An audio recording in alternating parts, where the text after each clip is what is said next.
Será que o que se vive por aí sendo vendido como amor, na verdade está com mais cara de falta? Ou pior, está com mais cara de uma mistura sem vergonha? Eu chamo de mistura sem vergonha, de idealização e fantasia. Porque quando a gente vive não o amor, porque a gente vai falar já daqui a pouco do que é o amor mesmo, mas quando a gente vive pela ótica de Eros, a gente vive pela ótica da falta. Quando a gente vive o desejo, a gente não está vivendo algo que a gente tem concretamente. Em si, respostas repetidas de falta. Falta e busca fantasiosa. Então, por trás da carência, que muitas pessoas chamam com a boca cheia de dentes, dizendo que amam e por isso estão amando. Na verdade, elas não estão amando, elas estão vivendo a sua própria fantasia. E, pasme, esse destino não é tão distante assim. Está totalmente perto, muito perto, principalmente do público feminino. Vou tomar aqui meu cafezinho.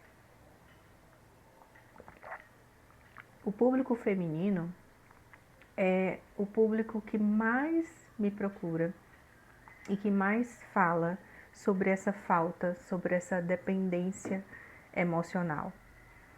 E sim, gente, causa um sofrimento tremendo, que poderia ser evitado? Poderia. Mas muitas vezes, quando a pessoa está em busca ou ela procura um terapeuta, aquela foi a última alternativa. Já existe um padrão de funcionamento de vida há muitos anos, repetidamente, com as mesmas respostas, trazendo um trauma ou vários traumas para a vida dessas pessoas. Hoje eu queria falar sobre carência, mas eu queria usar duas autoras que eu gosto muito e que eu queria citar aqui para vocês, que praticamente traz muito do que eu trabalho em terapia, principalmente com as minhas pacientes, meu público feminino. Essa aqui é a Mariela, autora de um livro muito bom chamado Mulheres Malqueridas. Não sei se eu já citei esse livro aqui, mas fica a dica. Eu acho que ele nem existe mais para venda. Faz muitos anos que eu tenho esse livro, mas eu uso muito nas sessões de terapia. E esse outro aqui, que é meu queridinho, é de uma psicoterapeuta brasileira chamada Valesca Zanello, que fala muito por que é as mulheres que mais sofrem de dependência emocional. Vamos dizer que o homem não sofre? É uma mentira. Qualquer pessoa pode sofrer dependência. O que é a dependência? O que é a carência? É essa sensação de falta, né? Muito forte. E dependendo da história de vida de cada pessoa, ela pode ter mais fortemente essa sensação de falta do que outras pessoas. Então, não é algo específico do gênero feminino. Mas sim, as mulheres tendem a sofrer muito mais com dependência emocional do que homens. E para a gente falar sobre isso, é importante perceber por que eu trago que a mulher sofre mais de dependência emocional do que o homem. A mulher, ela tende a ter uma criação ou uma crença cultural muito bem instaurada desde toda a existência dela, de que o amor, esse eros, esse romântico, esse não muitas vezes real, mas um amor idealizado, é esse amor que ela tem que procurar como realização pessoal.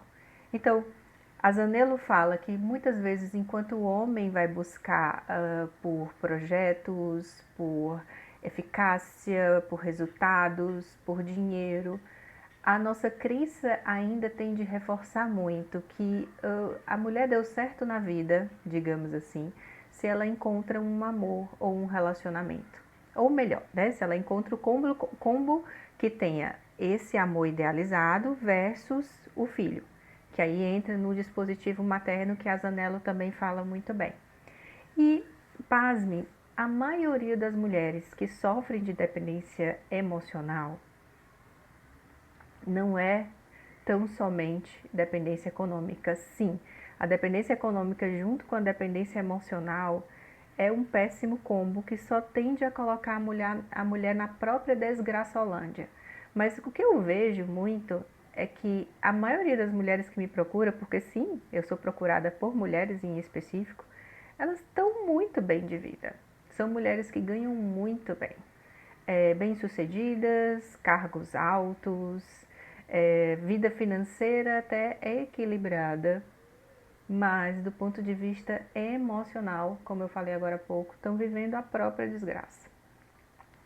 E é totalmente insano imaginar ver uma pessoa que, né, tem um patamar, às vezes, cultural altíssimo, econômico altíssimo e sofre muitas vezes por emparebado.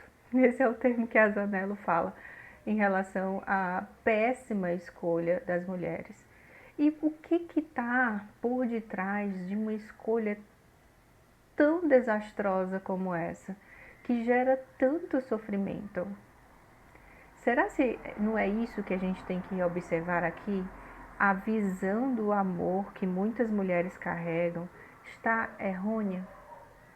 No lugar de colocar o amor como centro de verbo de ação e filia, que é um termo que já já eu vou explicar, muitas mulheres estão colocando o amor como algo não humano, como algo sobre-humano. Como se de repente elas estivessem comparando esse amor, que deveria ser verbo de ação, com o amor incondicional. Esse do dispositivo materno que a Zanello tanto fala nesse livro que eu citei para vocês. Então tem muita mulher que, ao invés de estar se relacionando com um homem ou até com outra mulher de uma forma de igual para igual, elas se relacionam de uma forma desigual. E aí é que eu queria que a gente começasse a refletir o que está por detrás, qual é a agenda oculta. E quando uma pessoa realmente vai buscar terapia, ela já passou anos vivendo isso, anos de uma vida vivendo e percebendo um padrão e até tendo consciência. Às vezes a mulher ela procura ajuda ou então vê um vídeo, lê um livro, mas ela simplesmente ela não consegue sair desse lugar porque ela não entendeu bem qual é a circuitaria. A gente só consegue mudar alguma coisa se antes a gente tem consciência. E às vezes a gente tem consciência, mas a gente não sabe como fazer para modificar um padrão de comportamento, por exemplo, como se relacionar com homens no mínimo complicados. Mas por detrás dessa carência existe essa busca pelo que eu chamo de projeto Éden. É um projeto fantasioso, a qual não existe dois, ou seja, não existe um amor-filia aqui. Existe uma mulher idealizando algo que ela coloca no pedestal. Só que geralmente, quando isso acontece, não está tão consciente de que essa pessoa que se coloca no pedestal, geralmente ela precisa dessa mulher de alguma maneira. Que é justamente onde a gente sai de um amor que está igual e equilibrado e a gente vai para um amor incondicional. Ora, imagina a relação entre a mãe e um bebê. Um bebê está sempre precisando de uma mãe. Um bebê precisa de uma mãe para se alimentar, para dormir, né? Para tudo. Então, se eu pego, imagina aí esse perfil de mulher. Uma mulher super bem sucedida, muito bem instruída, estudada, com incutida na cabeça dela que o grande sentido da vida dela é ter um amor e ter um relacionamento. Essa mulher e começa a encontrar pessoas e não olha para esse amor como filia, como amor do ponto de vista normal, real. Ela começa a olhar para o amor do ponto de vista idealizado. Todas essas idealizações que são frutos da relação que ela tem com a cultura. Aí a nossa cultura ela é meio ordinária, porque ela diz que a grande realização da mulher é ter esse relacionamento, e daí ela já começa a sofrer porque ela pode ser super bem sucedida, mas se ela não tiver esse relacionamento, então a vida dela é uma bosta. Começa por aí. Depois vem esse lugar de salvadora, que eu já tive um vídeo, depois vocês olhem um vídeo sobre sacrifício, que também é muito comum da mulher entrar. Então, se eu venho com um negócio que parece que é todo o sentido da minha vida tá aí, se eu venho com essa ideia de misturar Lé com Cré e me relaciono com um homem ou com uma mulher, como se eu estivesse relacionando com um bebê que precisa de mim, misturado a isso, junta toda essa salada. Misturado a isso, a gente pode colocar uma história de vida onde essa mulher passou por muitas situações traumáticas e viveu em escassez de amor, filia, que eu ainda vou explicar o que é, numa relação familiar. O que a gente pode esperar se não falta? Mais falta, mais falta, mais falta. Então, o que é esse amor filia que eu estou trazendo aqui? É o amor que não é desigual. Onde há carência, não há amor. Na verdade, há um apego ilusório e fantasioso por um projeto que nem existe na realidade. Quando a gente fala de amor-filia, a gente está falando de um amor de companheirismo, a gente está falando de um amor de amizade, a gente está falando de um amor que quebra as expectativas.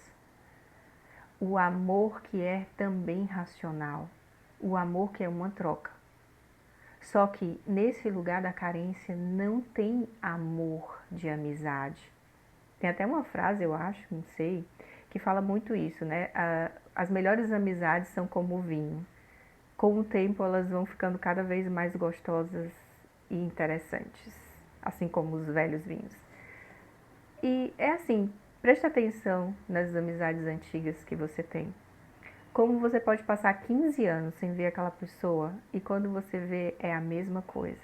Ela não fica te dando cobranças, ela não fica te pedindo coisas, ela não fica te sugando. Vocês se encontram quando dá e é maravilhoso. Mas também não tem um peso exacerbado nessa relação. Só que quando a gente sai do filia e entra no eros, que é o lugar do desejo, onde há desejo, há falta, e todas essas crenças coletivas que são incutidas desde o nascimento na vida da mulher, a coisa fica muito complicada. O que a gente vê é essa idealização.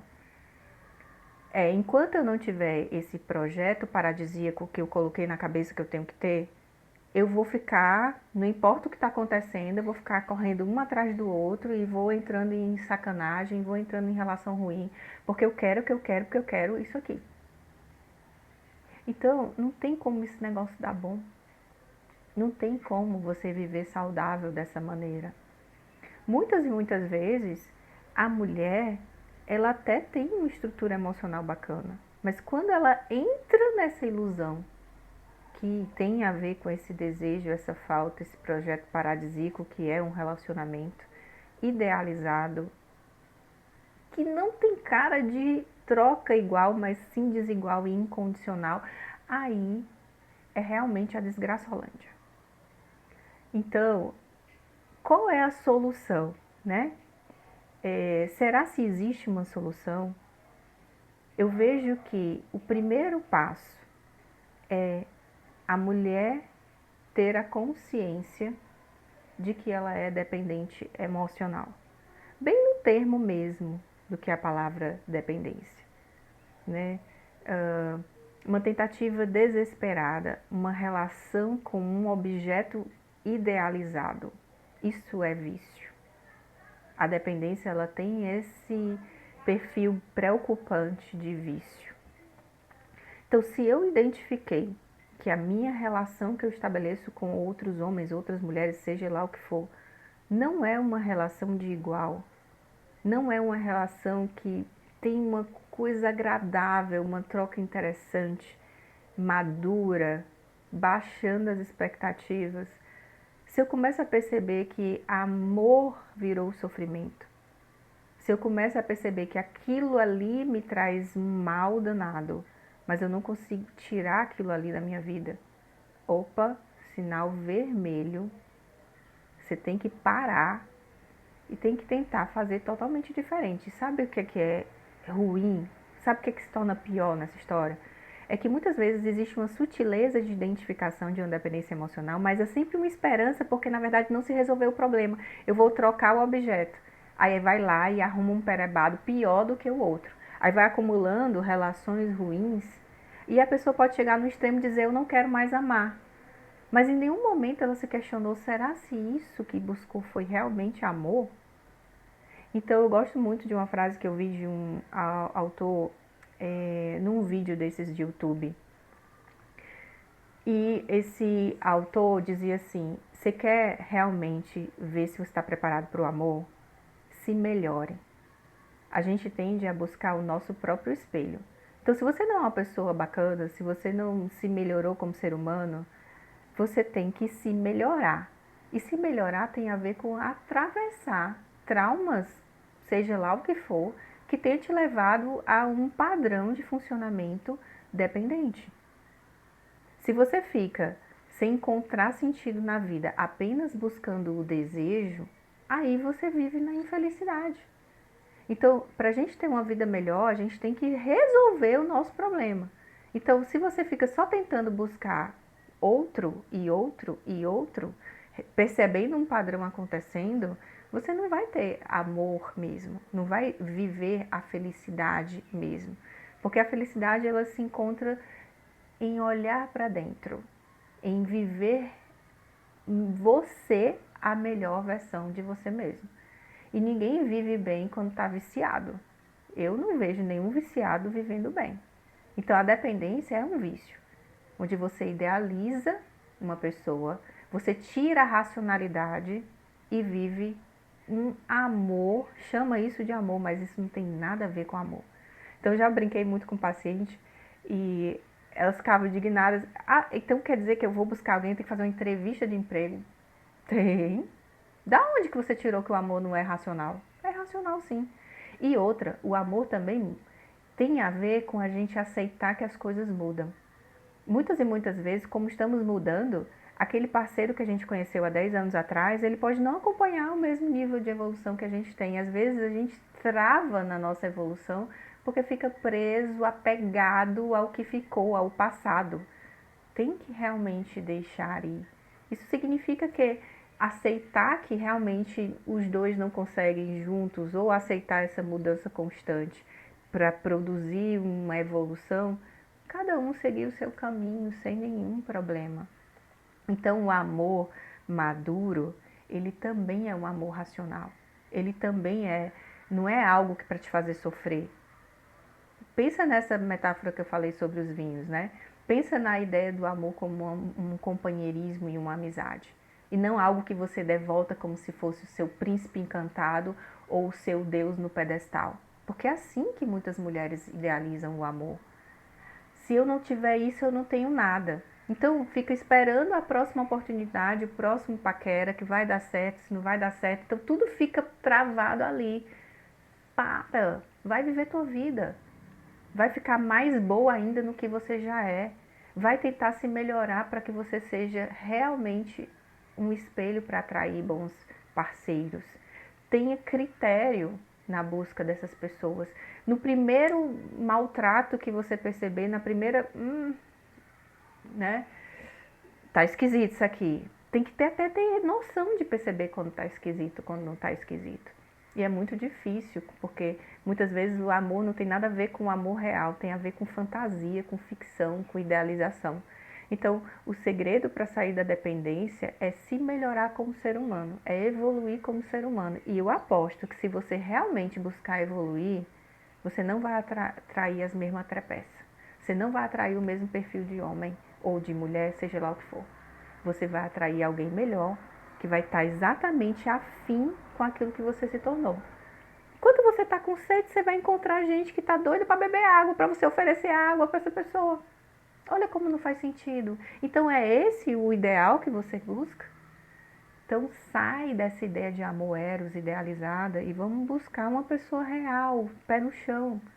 É essa que você tem que fazer a entrevista. Será que tem a ver comigo? Será que é afim? Ela não vai salvar você. Ela não vai te tirar do amargor. Só se você acreditar. Se você acreditar que ali naquele Deus há todo o amor do mundo, aí você vai viver assim, sofrendo.